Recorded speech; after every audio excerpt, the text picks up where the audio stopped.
नमस्कार. होळी आली की सगळीकडे रंगांची नुसती उधळण नाही का? आपण सगळेच खूप उत्साहाने हा सण साजरा करतो. पण कधी विचार केलाय का की या रंगांच्या मागे एक खूप मोठी, खूप खोलवर रुजलेली गोष्ट आहे? ही गोष्ट फक्त रंगांपुरती नाहीये, तर त्याहीपेक्षा खूप मोठी आहे.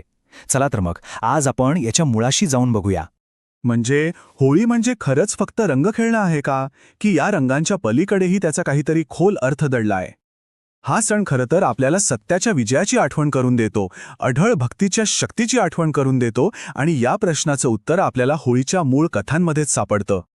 होळीची जी मूळ कथा आहे ना, ती आपल्याला थेट आपल्या प्राचीन पुराणांमध्ये घेऊन जाते. ही गोष्ट आहे एका अहंकारी असुर राजाची, त्याचाच भक्त असलेल्या मुलाची आणि एका विचित्र वरदान मिळालेल्या बहिणीची. तर या कथेचा मुख्य खलनायक होता असुर राजा हिरण्यकश्यपू. त्याचा अहंकार तर गगनाला भिडला होता. त्याला असं वाटायचं की तोच देव आहे आणि जगातल्या प्रत्येकाने फक्त आणि फक्त त्याचीच पूजा केली पाहिजे. त्याच्या सत्तेपुढे कोणीच मोठं नाही असं तो मानत होता. पण गंमत बघा, त्याच्याच घरात त्याचा सगळ्यात मोठा विरोधक होता आणि तो म्हणजे त्याचाच मुलगा प्रल्हाद. प्रल्हाद होता भगवान विष्णूंचा निस्सीम भक्त. वडिलांच्या कोणत्याही धमकीला तो जुमानत नव्हता. त्याची भक्ती एकदम अढळ होती आणि याचमुळे बापलेकामध्ये एक मोठा संघर्ष पेटला. हा काही साधासुधा कौटुंबिक वाद नव्हता, हा होता सत्तेविरुद्ध श्रद्धेचा लढा.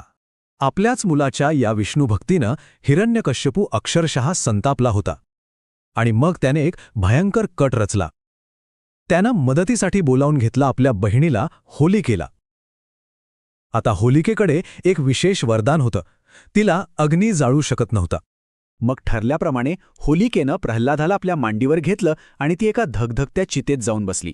सगळ्यांना वाटलं आता प्रल्हादचा शेवट निश्चित आहे. पण तेव्हाच एक चमत्कार घडला. भगवान विष्णूंच्या कृपेनं प्रल्हाद पूर्णपणे सुरक्षित राहिला. त्याला साधं खरचटलं सुद्धा नाही. पण ज्या होलिकेला अग्नीपासून अभय होता ना, तीच त्या आगीत जळून भस्म झाली. आणि म्हणूनच याच घटनेची आठवण म्हणून आपण दरवर्षी होलिका दहन करतो. हे फक्त एक कर्मकांड किंवा प्रथा नाहीये, हे एक खूप शक्तिशाली प्रतीक आहे. वाईटावर चांगल्याचा विजय, असत्यावर सत्याचा विजय आणि सगळ्यात महत्त्वाचं म्हणजे अहंकारावर निस्सीम भक्तीच्या विजयाचं प्रतीक.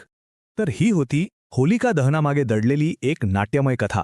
पण होळी म्हणजे फक्त वाईटाचा नाश नाही, तर तो प्रेमाचा आणि आनंदाचाही एक मोठा उत्सव आहे.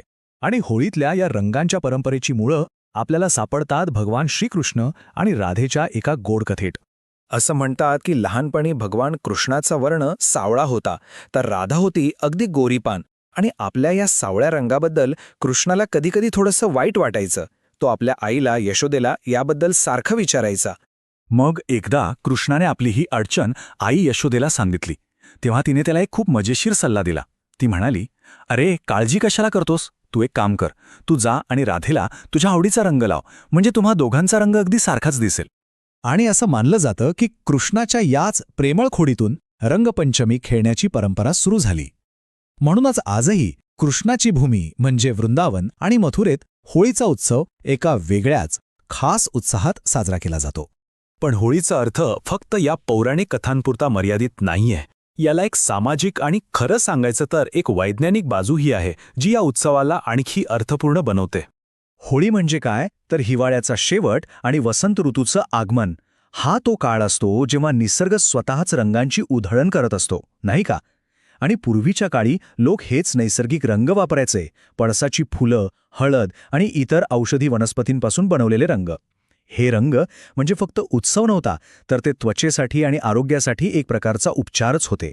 तर मग या सगळ्या कथांमधून, या परंपरांमधून होळी आपल्याला नेमका काय संदेश देते? या उत्सवाचा खरा सार काय आहे? सोप्पं आहे. होळीचा खरा संदेश आहे सत्याचा असत्यावर झालेला विजय. हा सण आपल्याला भक्तीच्या अफाट शक्तीची जाणीव करून देतो. त्याचबरोबर हा प्रेम, बंधुभाव आणि निसर्गाबद्दल कृतज्ञता व्यक्त करण्याचा एक खूप सुंदर उत्सव आहे. म्हणूनच यावर्षी जेव्हा आपण होळी साजरी करू, तेव्हा फक्त रंगांची उधळण न करता त्याच्या मागचा हा खोल अर्थही लक्षात ठेवूया. आणि एक प्रश्न स्वतःला नक्की विचारूया की या होळीला आपण आपल्या आतल्या कोणत्या वाईट गोष्टीचं दहन करून एका नव्या, चांगल्या बदलाचा विजय साजरा करणार आहोत.